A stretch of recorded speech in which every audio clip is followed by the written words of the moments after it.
Good evening and welcome to the 2021 Ed Link Lecture. I'm Gordon Woolley and I've got the pleasure of hosting this evening's speaker. It falls to me because this is an open lecture, so we've got some people have joined us just for this to reiterate the housekeeping points. So there is no fire drill planned, so if we get the fire alarm, it will be a real warning, and the exits are where my beautiful assistant is standing at the back there or out this way, and the muster point is outside the Hotel Continental there. Please silence or switch off your mobile devices. Here, no smoking, obviously, and our speaker will talk for about 40 or 45 minutes, and then we'll be happy to answer questions at the end. So the EdLink lecture, as Chris mentioned earlier today, EdLink was at the first of these lectures, and the Flight Simulation Group hosts two named lectures a year, one in honor of Edwin Link. Although we have been unable to do it, it's a great pleasure to resurrect the, if I can put it that way, the EdLink lecture for this year. For the EdLink lecture, we take distinguished figures from civil or military world who have made or are making a significant contribution or have a significant interest in flight simulation generally. For this lecture, I've got great pleasure in welcoming Group Captain Paul Cole here. Now, as I was going through the exit door of the Royal Air Force a good few years ago now, Paul was coming in the indoor, and I've known him since that time. And since that time, he's had a distinguished and very successful career flying in command and in staff jobs. And he now finds himself at the front end of delivering a very ambitious vision for the Royal Air Force future flight training, the Royal Air Force up to 2040 or in 2040. Very ambitious designs for using synthetic training, flight simulators, and so on, and looking at the balance between the live and the synthetic. And that is going to be the subject of Paul's talk this evening. So please join me in welcoming the 2021 EdLink lecturer, Group Captain Paul Cole. Paul.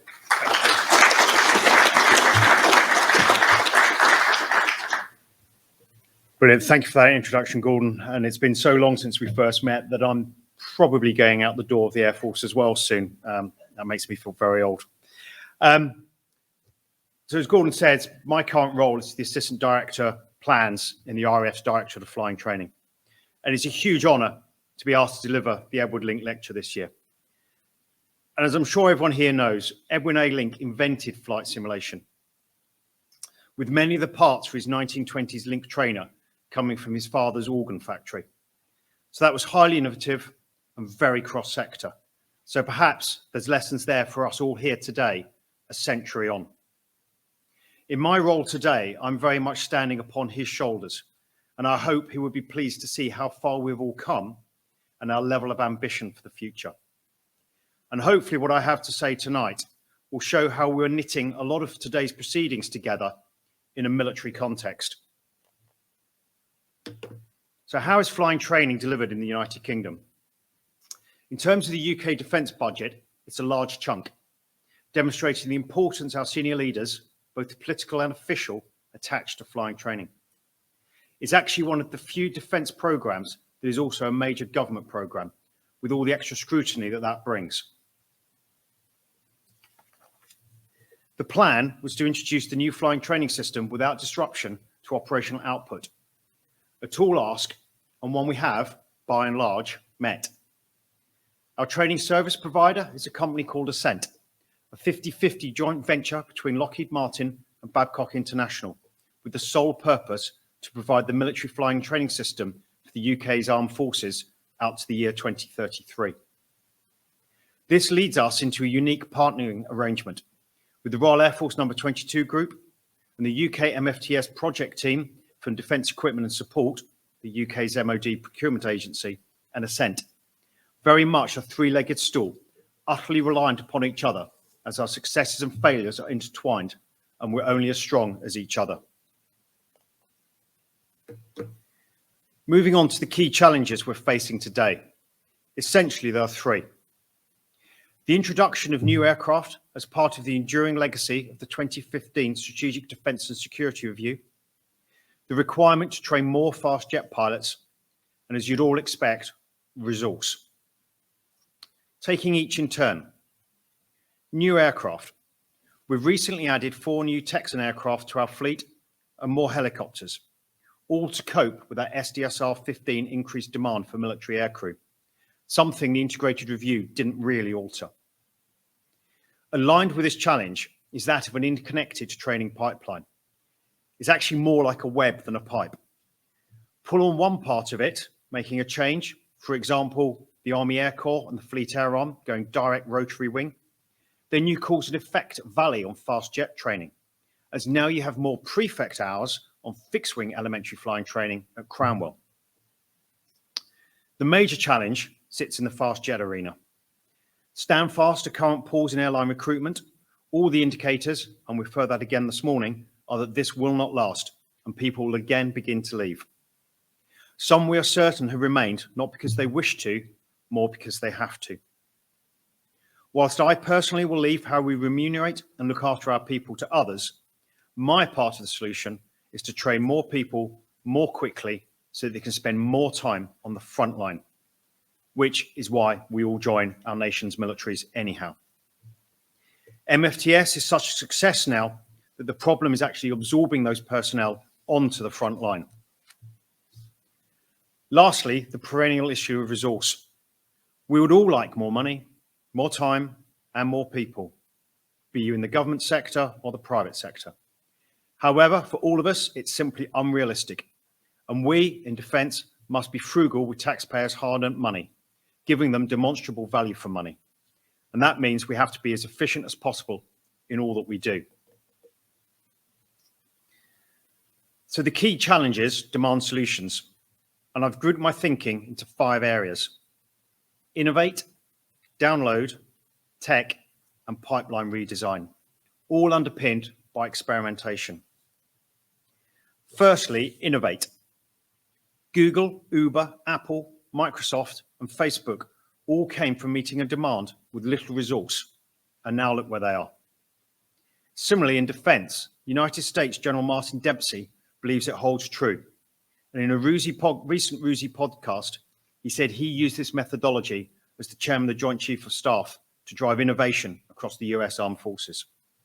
Stress is a great innovator. Witness the leaps in aerospace during the 2 hot and 1 cold world wars.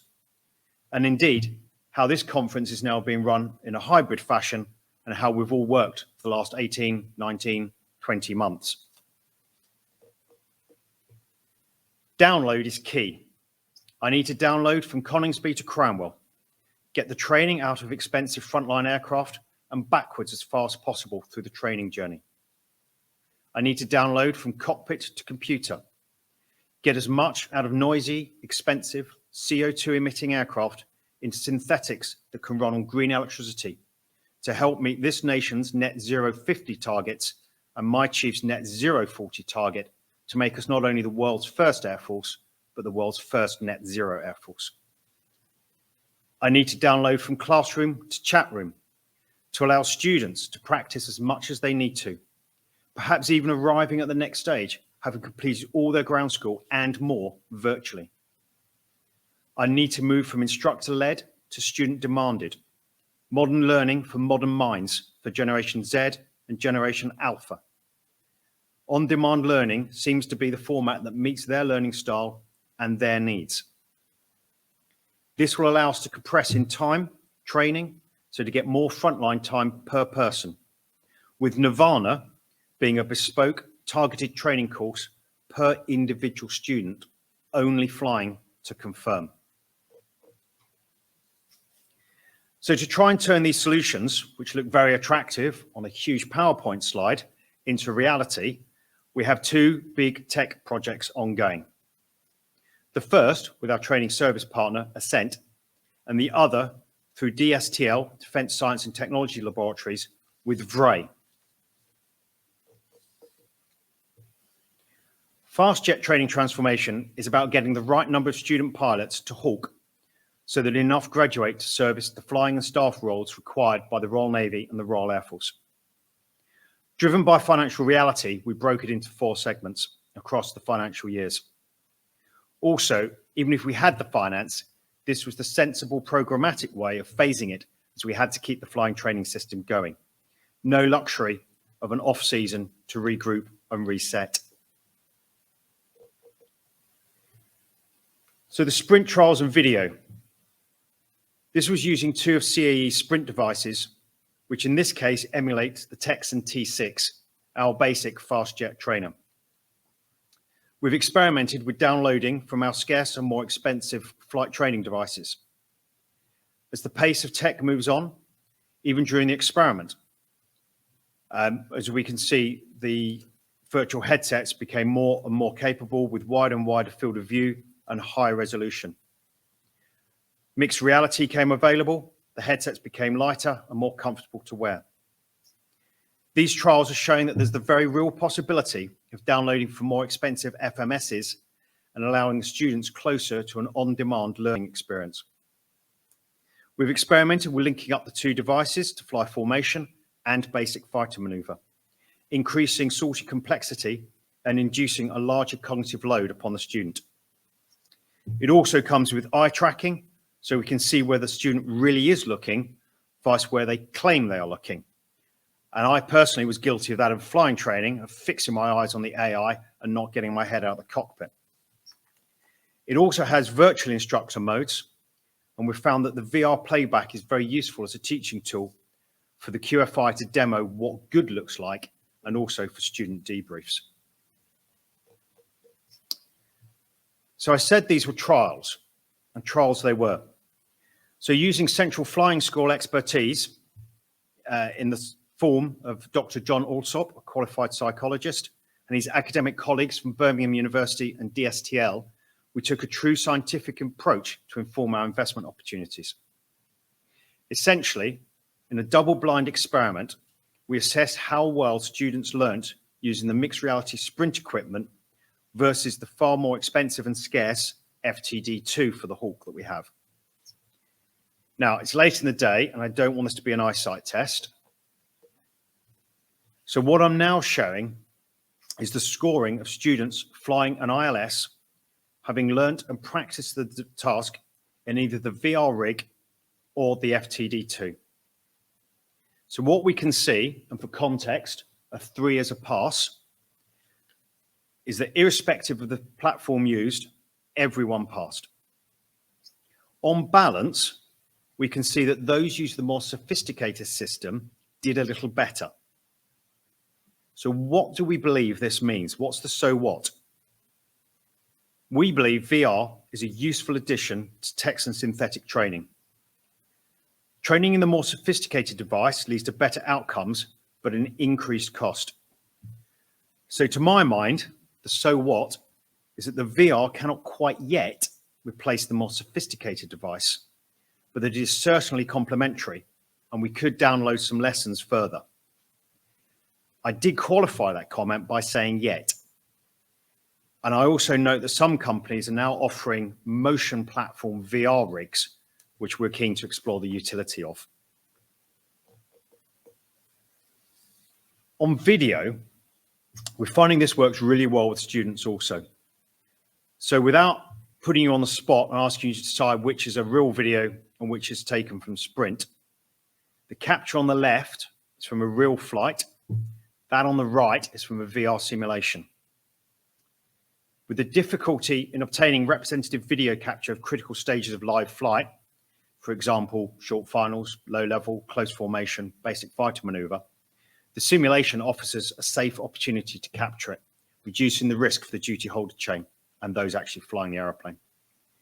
And with an accurate enough landscape, the teaching benefit is plain.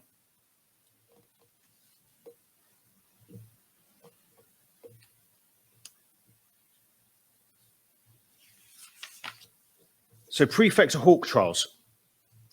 These are exciting and show how capable our people are and how capable the prefect of GROB 120 TP in civilian speak is. It can now take people far enough that they're ready to go straight to Hawk, bypassing Texan. So far, the trial's looking promising. The students are doing well on Hawk. For both aircraft types, the total hours have increased. But what we mustn't forget is we've saved all the Texan hours. So the net result across the system is a cost and carbon reduction. Synthetics are helping here to help reduce the risk by allowing the better, richer use of the live flying hours.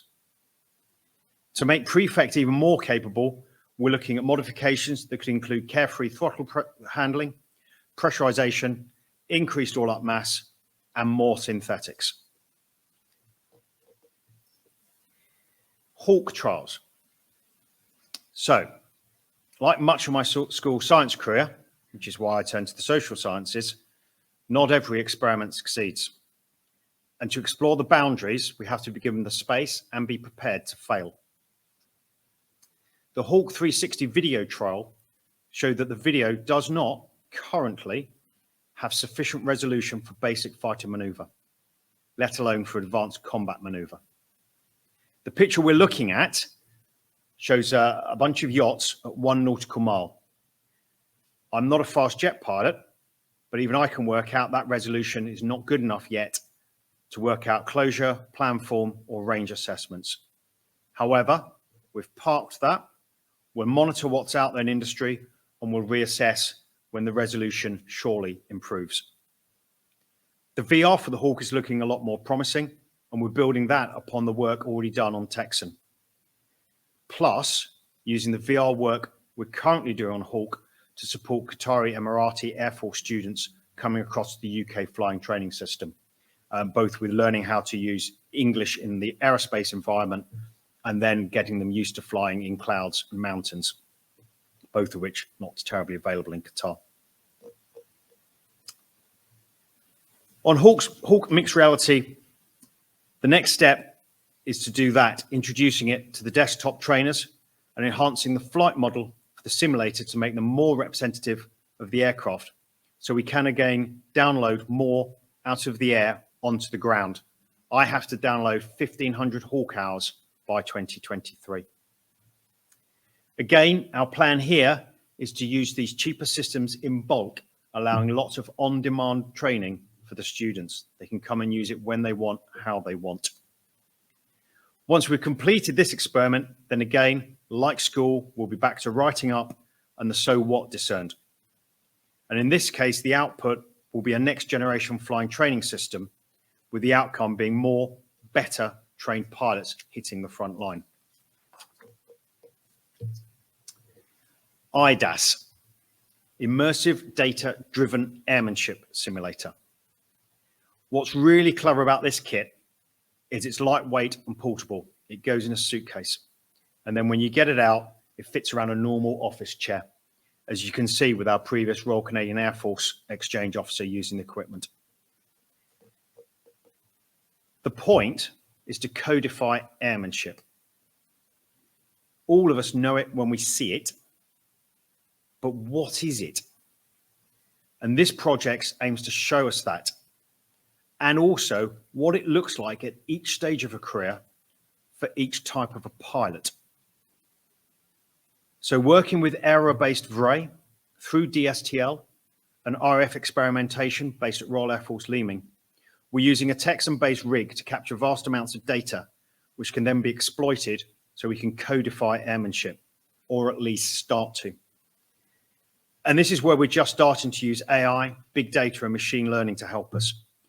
To be honest, we're very much in the foothills, but the opportunities seem to be there. And our close friends, the French Armée de l'Air and de l'Espace, are starting to use e-gaming in their pilot selection. So again, we can see that IDAS offers such opportunities for us. I've listed some of the benefits here. Some are more high level, related to the MOD's high level defense science and technology strategy and HM government's leveling up. What we and I want is to have an ability to spot when a student moves from system 2 to system 1 thinking, as that's when I can truly load them up. Working out what airmanship is, and also starting to work out the answer to the question of what is the optimum live synthetic balance. Noting that as synthetics change and improve, that ratio itself will likely change. And if this helps us get the selection right, with the eye-watering costs of training an F-35 pilot quoted at approximately $100 million US,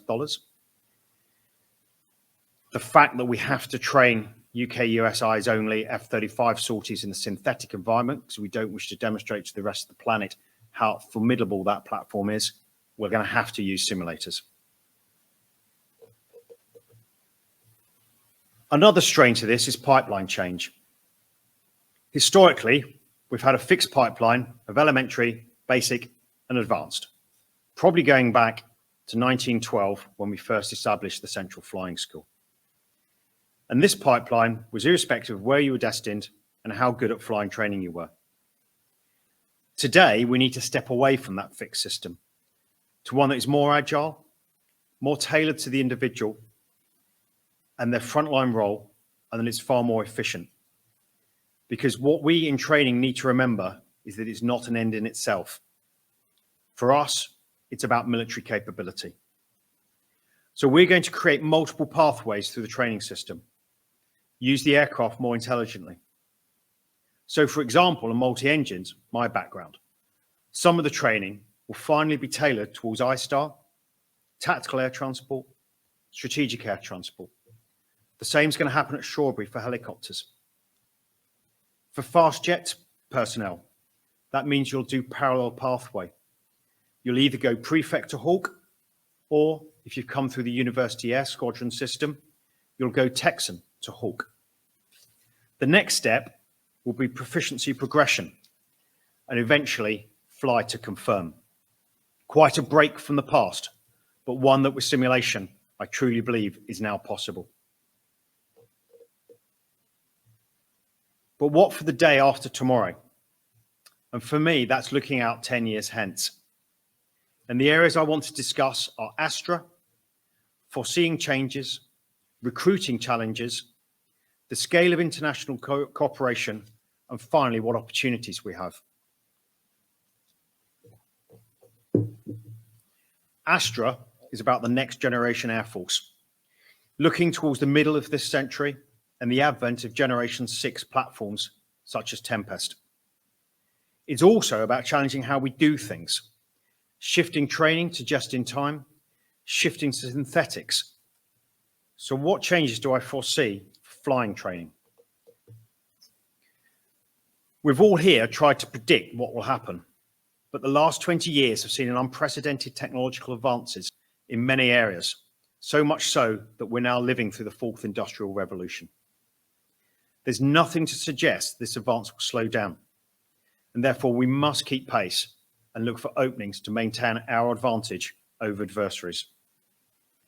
The most significant changes and advances are likely to be in the synthetic arena, with target levels provided by the RAF's Astra vision to radically change the live synthetic balance to 2080 by the year 2040.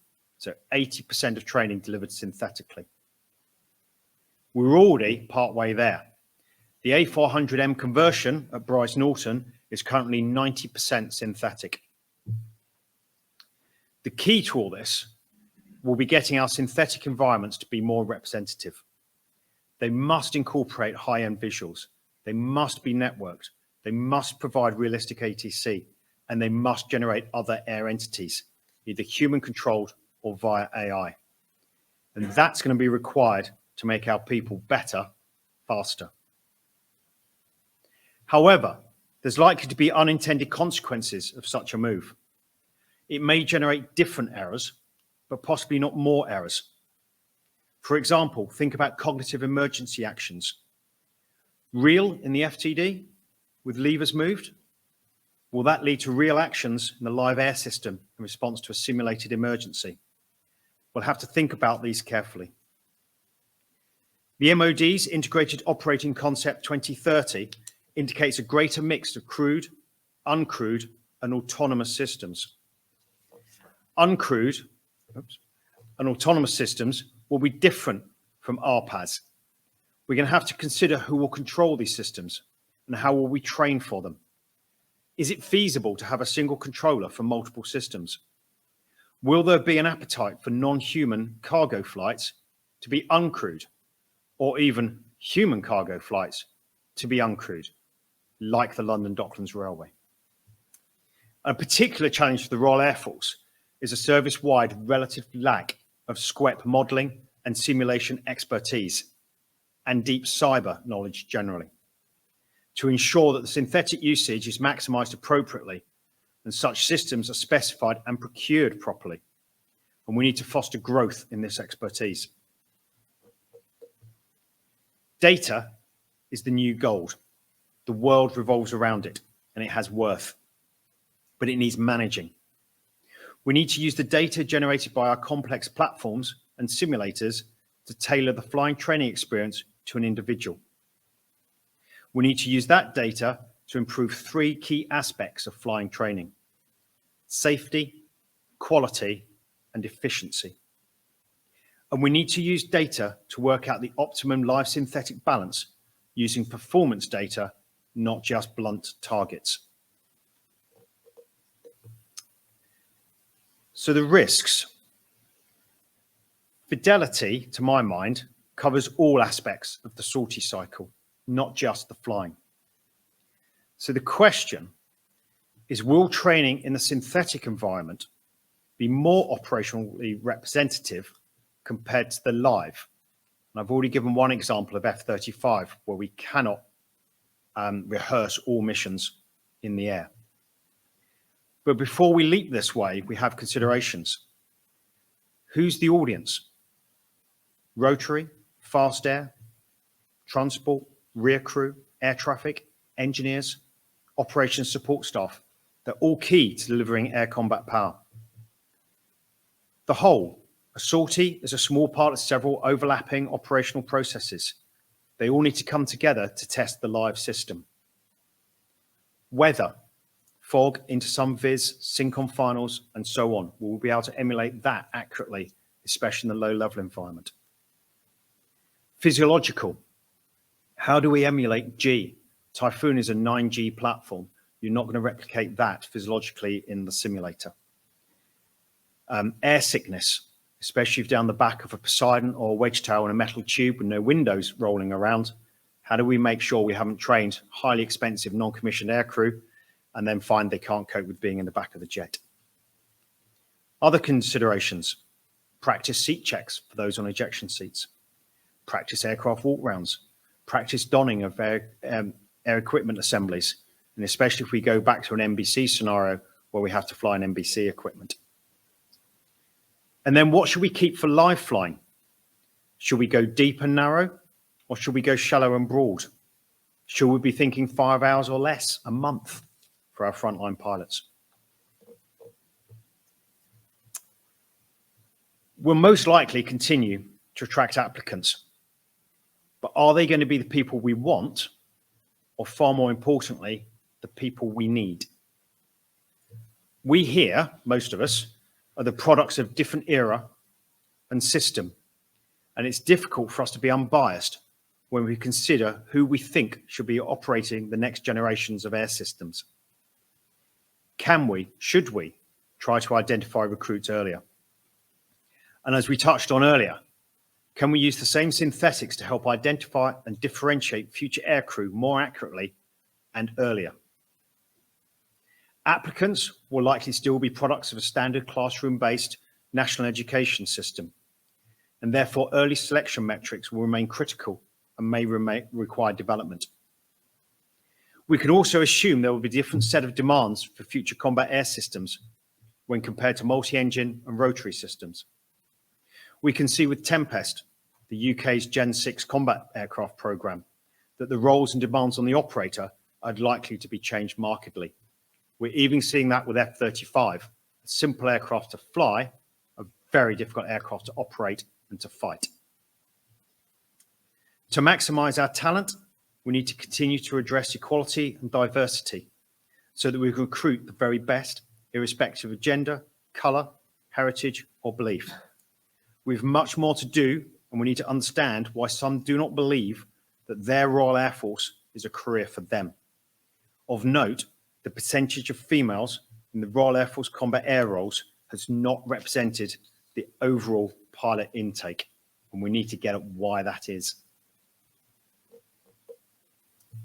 The scale of international cooperation, and there's two aspects to this topic. The UK being a contributing member of an international venture, and the use of irreducible spare capacity within the current UK military flying training system.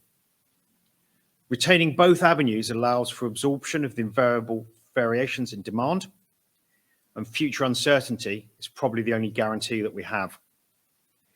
International cooperation for flying training amongst NATO and other allies will be an insurance policy for all, but comes with a price tag. However, organic flying training systems may become unaffordable for some, and cooperation may be the preferred option. Common types may permit initial cooperation, but longer-term usage may require divergence. There's no Typhoon School. There never has been. Why not? Should there have been? Where will UK F-35 and P-8 training be conducted in 2035? The UK, Australia, USA? And what about Tempest? But there's opportunities. And uncertainty allows us the opportunity to think unbounded by current reality. A course of 14 trainees going through is unwieldy. They require a lot of instructors, briefs, and one-on-one time. And they progress at a pace dictated by facilities, not by performance. In the future, a trainee could arrive, be given the technology and the access, and start their journey, but with well-defined progress steps. FTDs running 24/7, events booked automatically in response to an individual completing online modules.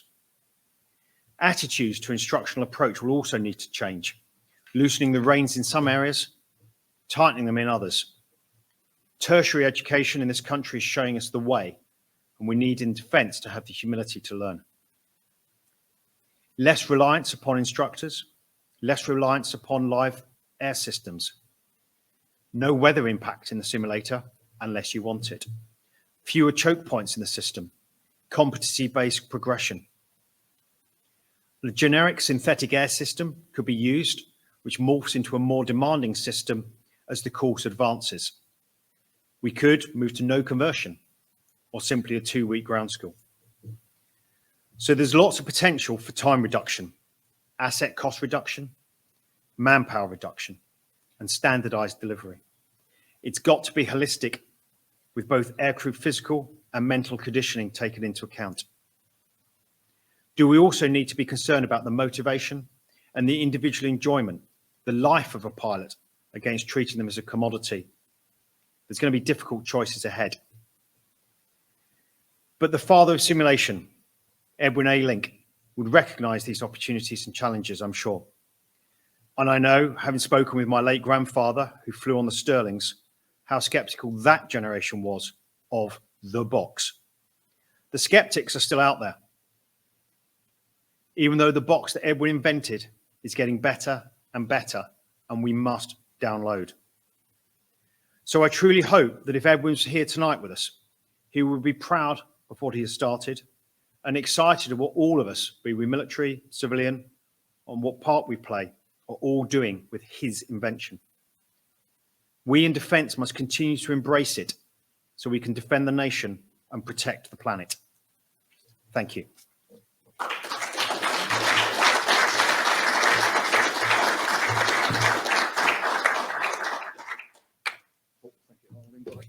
Yeah.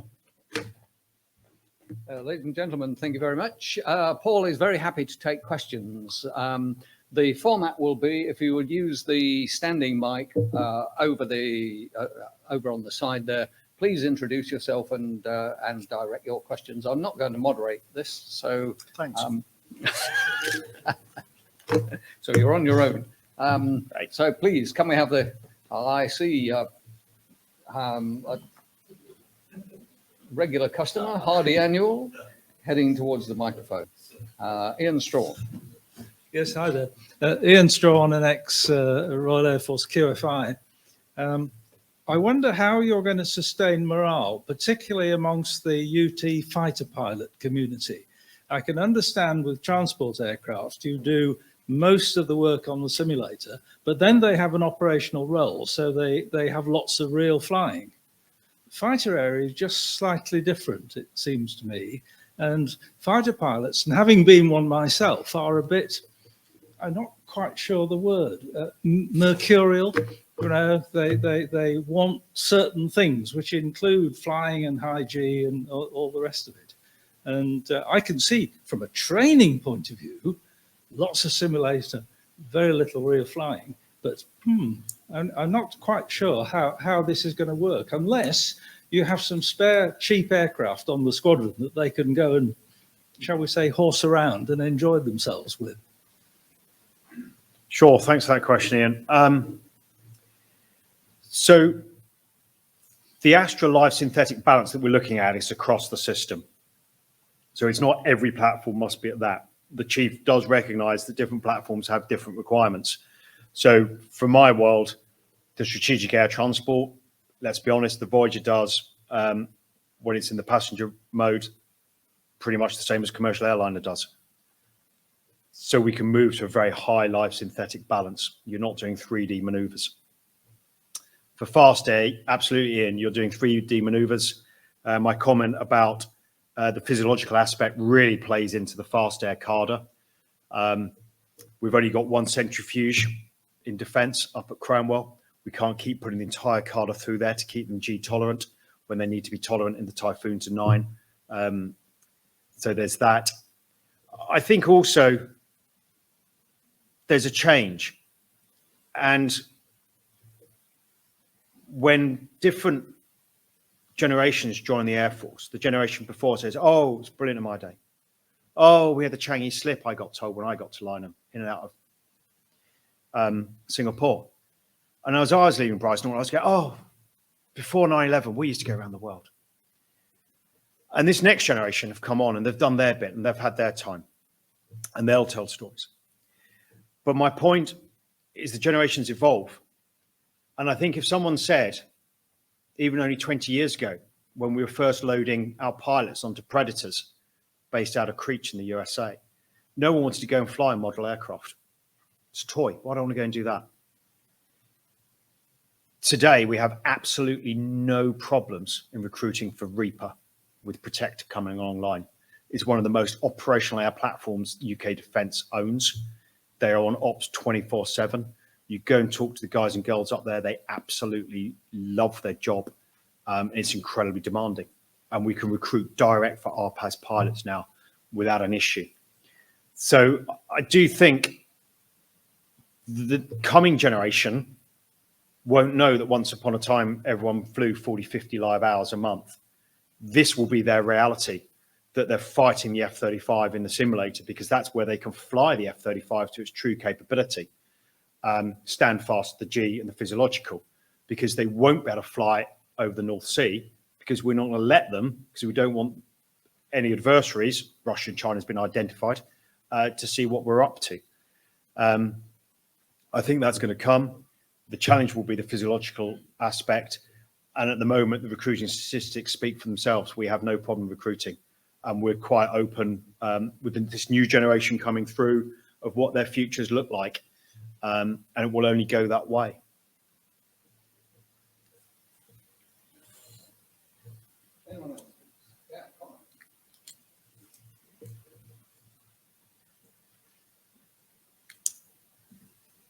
Thanks, Captain Paul, for a great presentation. I'm interested in your views, I suppose, of innovation. It seems to happen in lots of pockets, and we're seeing that even at this conference.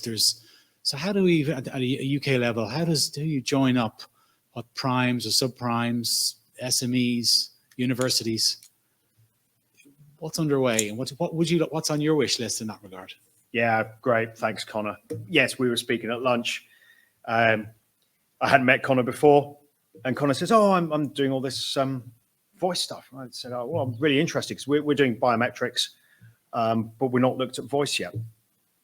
Transpires Connor's doing voice analytics with the British Army. what do I know? I'm only in the Royal Air Force.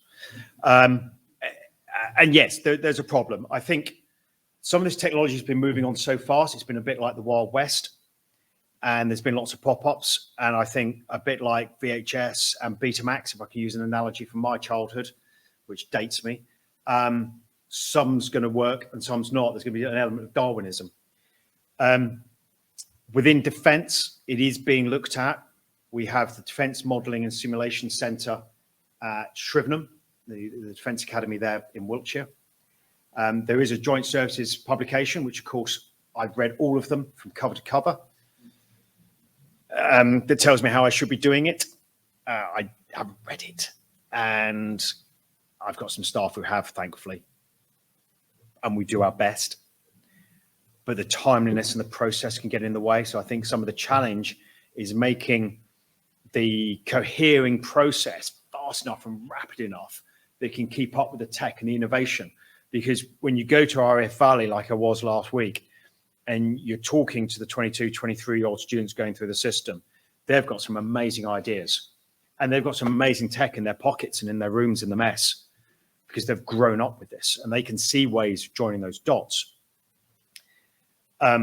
So that is coming within defence. Where we branch out of the Department of State itself, DSTL are looking at that, Defence Science Technology Laboratories.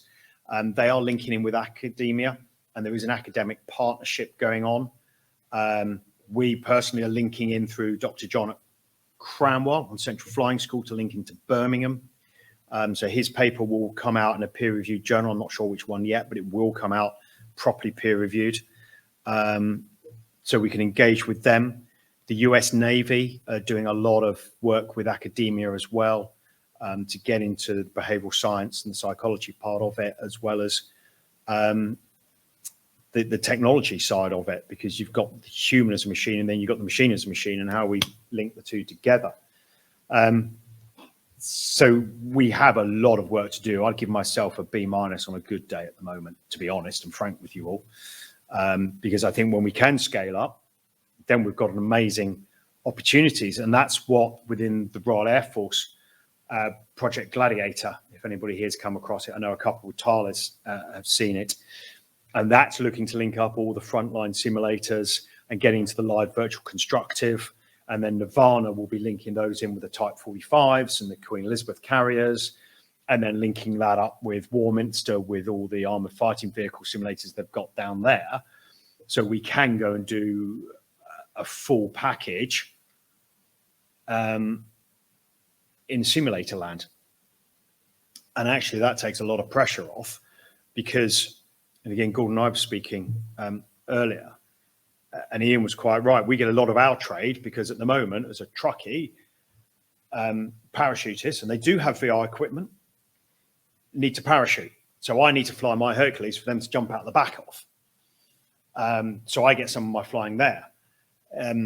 When air-to-air starts being live virtual constructive and a Typhoon is £70,000 an hour, the math says go and do that in the simulator, people. So how do we get enough trade for them? So again, I think we're back to a lot of the second order consequences of, right, we're going to do everything in the simulator, and then the 16 Air Assault Brigade going, well, I need to do my training. And the JTACs, the Joint Tactical Air Controllers, need to do their training. They need to do a live drop to get certified. So we've got to put a live aircraft with a live bomb on it for them to call the weapon in. So I think we need to cohere it. Gladiator will get after that from the air domain. And then we're going to have to get defence to get across cross-domain, and that is UK Strategic Command, Joint Force Development, getting over MDI, multi-domain integration, and looking at how they train. We train for that as well going forwards.